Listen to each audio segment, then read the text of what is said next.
Today we're going to be talking about subtracting integers, and there's two different methods that you're going to use depending if you're subtracting a positive or a negative. We've already talked about how to do it using counters and a number line, but right now we're going to talk about how to use it just using the algorithm.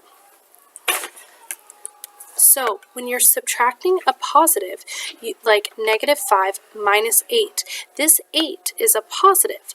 So what I like to do is change it to adding the opposite.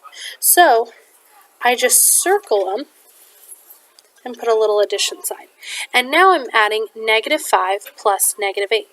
And like we learned yesterday, this is a party because they're both negative. So since it's a party, the answer is going to be negative, and -5 plus -8 is -13. Same thing for this one. We have 2 minus 9. This 9 is positive. So when I circle it and then add them, I now have 2 plus -9. So I have a positive and a negative that I'm adding. So that means it's a war. And now I need to see who won the war. There's more negatives than positives, so that means the negatives won because they had more soldiers. And then how many more soldiers they had? They had 7 more soldiers. So that's subtracting positives.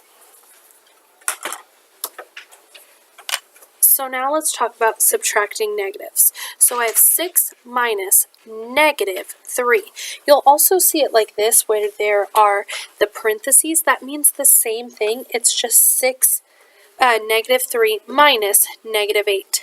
Anytime I see a double negative, I know a double negative is the same thing as a double positive, which means it changes into 6 plus +3.